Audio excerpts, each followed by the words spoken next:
Kira, a loud male voice, familiar to the point of pain, made the woman jump on the spot. I see you've got a good job. Vadim. Kira looked at her ex-husband with eyes widened with horror. What are you doing here? How did you find me? Hello, my love, sarcastically said the man. I came to see you. I've been looking for you for a long time. Why are you hiding from me? I missed you. His smile was more like an evil grin. Kira shivered. She hoped that she would never see this man again. Hoped that he was gone from her life forever. But everything had started out so well. Kira lived in a small village with her grandmother. She had no parents. She never knew her father. He never appeared in her life. Kira's mother died when the girl was 8 years old. As her grandmother said, it was the best thing she could do for her daughter. Unfortunately, that was exactly the case. Katerina fell in love with Edek when she was 16. She fell in love in such a way that she disregarded all conventions, norms, and decency. She skipped classes at the technical school. Running away to meet her lover, she ran to him herself. The guy was 6 years older than her. He was flattered by such blind love adoration of a pretty girl. Edek himself was not a local. He came a couple of times a year to his parents, who lived in their village in a beautiful cottage on the central street. This time Edek again came to his parents for a couple of months. During this time everything happened. Mother did not recognize her calm and responsible daughter. Katya did not care what she says to her, what she asks for. The main thing, Edek. It was worth it to wave her finger, and the girl ran to him with all her legs. Edek, in turn, did not sit at home, went out right and left. In addition to Katya, he had other friends with whom he was not shy to spend time. Katerina knew everything, but kept silent, believed and waited. Edek went back to the capital quite unexpectedly. There he was either studying or working. No one knew exactly about it. Katerina, of course, stayed at home. 2 months later it turned out that the girl was pregnant. At that time she was barely 17 years old. Katya had no connection with Edek. The girl sobbed after learning about the pregnancy and even tried to commit suicide. Vera Ivanovna, taking her daughter by the hand, went to the parents of the culprit of the celebration, but they did not even want to listen to them. From whom is your Katya pregnant? From Edek. Her mother laughed in her face. The whole village knows that your Katya is competing with everyone. And my son, so they decided to make a scapegoat. No way. Find another fool. What are you talking about? My Katya is a decent girl, modest and responsible. It's your Edek who messed her up. She knew how to jump into bed with guys. Now let her think how to get out of all this. Her pregnancy has nothing to do with Edek, said Edek's mother and closed the door, leaving mother and daughter outside. Katerina continued to weep, suffer and believe in a miracle. Then, one day she disappeared. I went to my lover, she wrote in a note that her mother found on the nightstand near her bed. With her, Katerina took all their savings. After learning about all this, his wife did not tell him about the pregnancy of his daughter, afraid of his reaction. The father of the girl went to the hospital with a heart attack. He never came out of there again. While Katya's mother was dealing with the funeral and solving all the associated problems,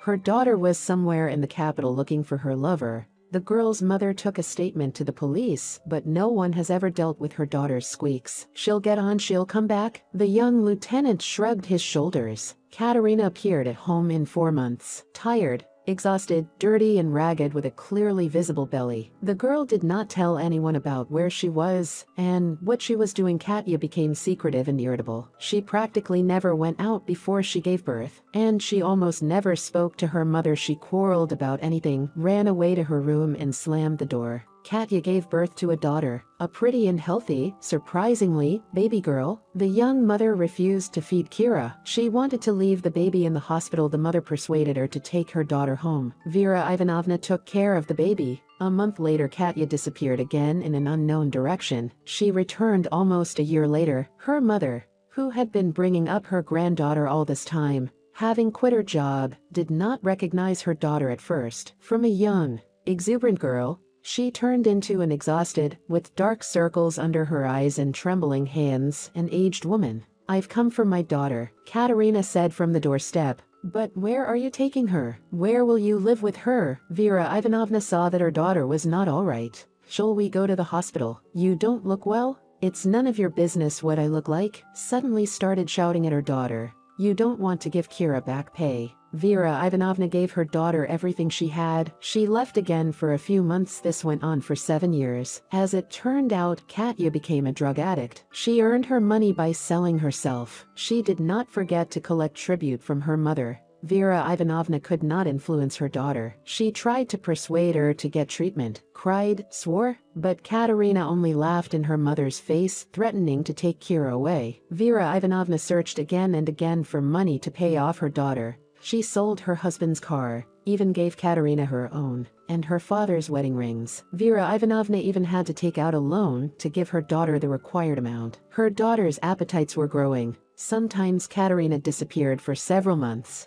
And once she did not appear for a year, then Vera Ivanovna exhaled with relief. Katerina died in winter. She froze under the entrance of a strange house in a strange city. She was 25 years old, though it looked like she could have been 45. Vera Ivanovna at the funeral of her daughter did not shed a tear. The constant confrontation with Katya, she was pretty exhausted. She realized that in the fact that her daughter chose such a path in life, somewhere to blame and she herself overlooked. Not listened to, not loved. However, she could not change anything. Thank God that Kira will not see her mother like this, lowered and completely lost her human form. As terrible as it may sound, but the death of her daughter brought the long-awaited calm to the small family of Vera Ivanovna. Kira stayed with her grandmother. She loved her granddaughter very much and tried to make up for what she had missed with Katya. Kira studied well, practiced dancing, was an activist at school. Her grandmother and her granddaughter had only one problem: money. Vera Ivanovna was still working, but working at the school did not bring much income. The payments she received for Kira went to her needs. The family had no opportunity to buy a new phone or laptop. Kira understood that her grandmother was trying to do everything possible for her, so she treated material problems calmly. Although, of course, like every girl, she dreamed that a prince on a white horse would appear in her life and take her off into the sunset to a happy and rich life. However, princes, apparently, their small village was bypassed. Kira graduated from school with a gold medal and entered the Pedagogical Institute on a budget. The girl dreamed of being a teacher, like her grandmother. Having settled in the dormitory, Kira continued to chew the granite of science. She was diligent and intelligent, so it was not difficult to study. Kira passed the sessions early and with excellent. Kira was loved and respected by her classmates. In addition to the fact that she studied well, she also helped others. Kira could easily explain a new topic to those who were absent in the pairs, or give a copy of the notes. After graduating from the institute, the girl returned to her native village and went to work in her native school. The grandmother was deservedly proud of her only granddaughter. Vadim came to the school by chance. He was the owner of a company that installed plastic windows and signed a contract with the school. Kira was asked to accompany the man while he and his workers took the necessary measurements. That's when they met. A young teacher who had just graduated from the institute and an older, experienced man, divorced but without children. Vadim was assertive and clearly knew what he wanted. Kira caught his eye at once. Modest, quiet, beautiful, such girls usually make ideal wives. Vadim started courting Kira. Vadim wooed beautifully. Expensive bouquets delivered directly to the school. Good gifts and dates in a restaurant in a neighboring town, from where Vadim drove Kira by car. He came to meet Vera Ivanovna, armed with a bouquet and a cake. The man was nice and was full of pleasantries. He promised to throw the whole world at his beloved's feet. Karachka, something does not inspire me with confidence in your admirer, sighed Vera Ivanovna, closing the door behind Vadim. Why, Grandma, Vadim is a good guy, funny, smart. Kira shrugged her shoulders. But he's funny and smart, yes. But there's something in him, some hidden aggression. Or something. Have you noticed how he changes if someone's opinion doesn't coincide with his thoughts? You can't be right about everything. He's 10 years older, more experienced, and he's too tough. You can tell. Well, he's different with me. He's kind and considerate, so I'll manage. Kira smiled. Why did he divorce his wife? Vera Ivanovna asked, as if by the way. I don't know. Kira shrugged her shoulders. He said that she didn't cope with her household duties at all. She was a bad hostess and wife. She could buy herself new shoes with her last money, and her friends and girlfriends always came first, and then family. You know, the woman frowned. If a man speaks badly about his ex-wife, then you should think about what he will say about you. Bah, he's totally different with me. And I'm different with him. I'll be happy to cook for him and please him. I love him. Well, Vera Ivanovna muttered. Well. The old woman looked at her granddaughter and saw her daughter in love and naive. For Katya, her love turned into a great misfortune. How she would like Kira to avoid this fate. Kira and Vadim got married. A cheerful wedding in a local cafe was beautiful and touching. Vera Ivanovna wiped away her tears looking at her granddaughter. How beautiful and happy she was at that moment. Kira moved in with Vadim. He had his own apartment in a new 2-story building. These houses were quite far from the private sector where Vera Ivanovna lived. However, Kira continued to come to her grandmother often, to check on her and chat. At least, that's how it was at first. Vera Ivanovna also sometimes came to visit her granddaughter. Kira was settling into her new home and was getting into the role of a hostess.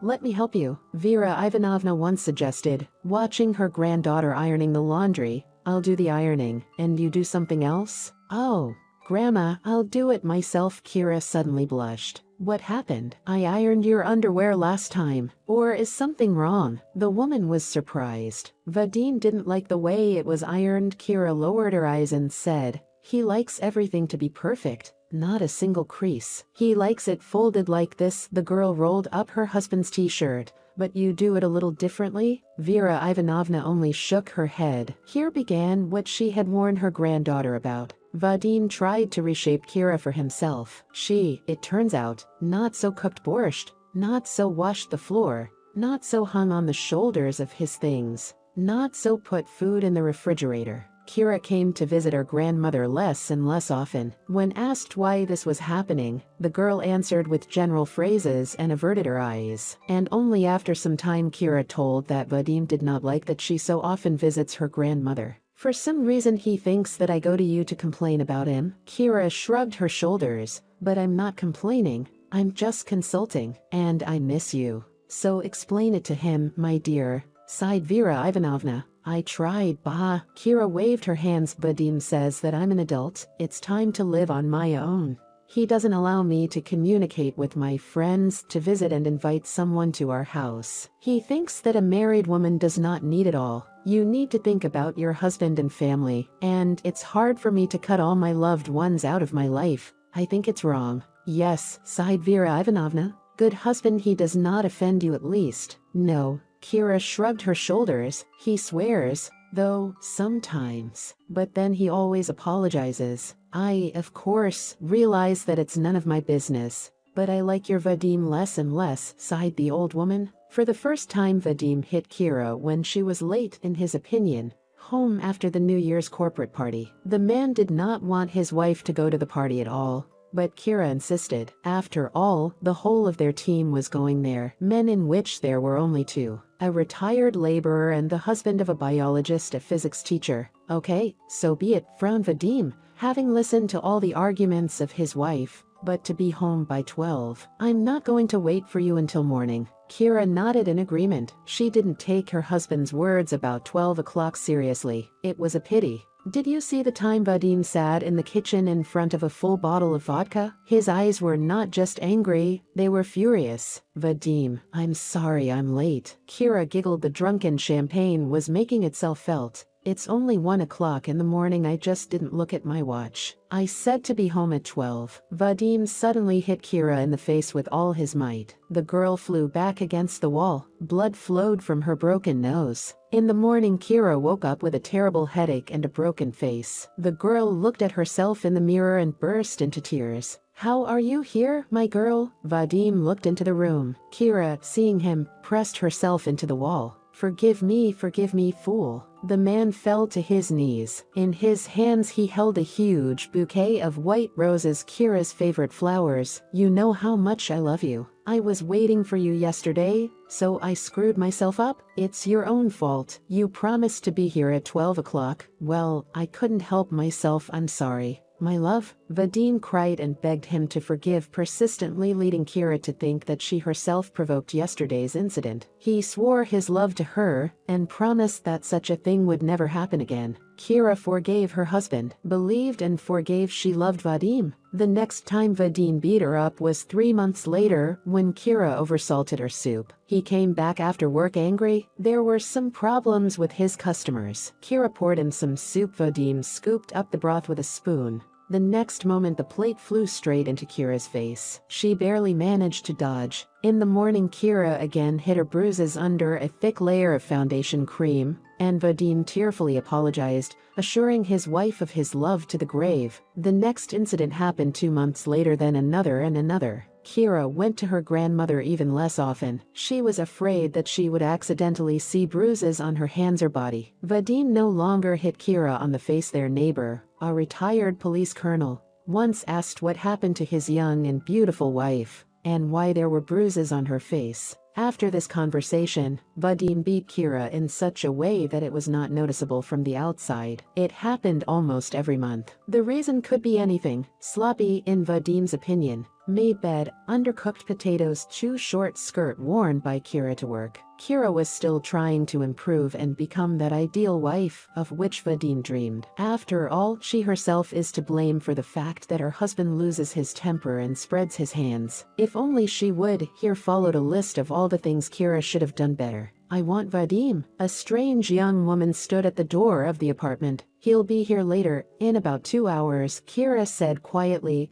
looking at the stranger. Young, confident, beautiful, just like Kira had once been. Once, before she met Vadim, until she turned into a battered, quiet mouse. The bright stranger was also studying the girl. The bruise on her arm in the form of a heel and the abrasion on her shoulder did not escape her gaze. She also saw the frightened look of the landlady. I'll go through. The stranger entered the corridor. Please make us some tea. Kira was so discouraged by the woman's insolence that she simply could not find anything to answer her, and silently made tea. I'm Vadim's ex-wife, said the stranger. My name is Lilia. I came to him. He owes me money. Once I was in your place, she sighed, looking at the girl. But I was able to leave him. I was able to change my life. It was very difficult. Vadim is a tyrant. He'll never be any different. But I had to go through a lot to realize that, and I feel sorry for you. At one time I too loved him and believed that he would change, but I see that he hasn't. Why are you telling me all this? Kira asked quietly. Why do you care how we live? Oh, you still love him. Lilia smiled sadly. Do you know what I left him after? After he beat me when I was pregnant and I lost the baby. I was 6 months pregnant. It was very scary. I was going to have a daughter. Only then I realized that I would not live with him. But before that, I believed and hoped. I forgave and loved covering my bruises with foundation. Run away, girl. Run away from him before it's too late. Before he breaks your life. Lilia didn't wait for Vadim. She left after having a decent cup of tea. Kira looked at herself in the mirror for a long time, trying to see her old self in the reflection. Vadim came back late. Someone from the neighbors told him that his ex-wife came to visit. When Kira said she talked to Lilia, Vadim beat her like he'd never beaten her before. He beat her and told her never to dare to let anyone into his apartment. In the morning, Kira could barely get out of bed. On the table was a bouquet of white roses. Kira now hated these flowers. There was a $5,000 bill and a note of apology. Vadim now didn't even bother to apologize in person. Kira, sobbing, packed her things. She finally realized that Vadim would never be different. She didn't want to repeat Lilia's fate. The same day Kira wrote a divorce petition. Her grandmother, having learned about what was happening with her beloved granddaughter, cried for a long time. She again missed something overlooked. Kira, you must leave here, she said, wiping her tears. Vadim won't let you live here. You need to disappear at least for half a year. Vera Ivanovna called a friend who lived in a neighboring town. She lived alone in a 3-room apartment and agreed to take Kira in. The same day Kira called a cab and left the village. It was good that she had just started her vacation. Vadim looked for Kira first when he did not find her at home. The man went to Vera Ivanovna. Here he turned the house upside down, yelling and cursing. He threatened to find Kira and kill her. The old woman watched him with contempt in her eyes. Forget about her, she said, closing the door behind Vadim. Kira will never come back to you. We'll see about that. The man grimaced. Kira, a loud male voice, familiar to the point of pain, made the woman jump on the spot. And I see you've settled in quite well. Vadim. Kira looked at her ex-husband with eyes widened with horror. What are you doing here? How did you find me? Hello, my love, the man said sarcastically. I've come to see you. I've been looking for you for a long time. Why are you hiding from me? I missed you. In fact, Vadim was here by accident. He was in this city on a business trip and went to the store to buy a bottle of water. On the way out, he ran into his ex-wife. Vadim's smile was more like an evil grin. Kira shivered. She was still afraid of her ex-husband, even though 4 months had already passed since their divorce. There's my fiancé. Kira rushed towards the young man in uniform and kissed him on the cheek, whispering something in his ear. The man embraced Kira and, after looking at Vadim with an attentive stern look, dragged the girl behind him. The imposing figure of the stranger and the uniform of the policeman had a sobering effect on Vadim. He squinted his eyes and watched Kira walk away, chatting sweetly with the stranger. Everything was boiling in the man's soul, but he didn't show it. Thank you, Oleg. Kira looked at the man with gratitude. You helped me a lot. You're welcome, smiled that man. Only my wife, we will not tell about it. He laughed. Kira asked to cover her neighbor, who had accidentally appeared outside the store. He perfectly played the role of a loving fiancé. The girl really hoped that now Vadim would stop looking for her, and she would be able to start a new life, in which there would be no place for humiliation and pain.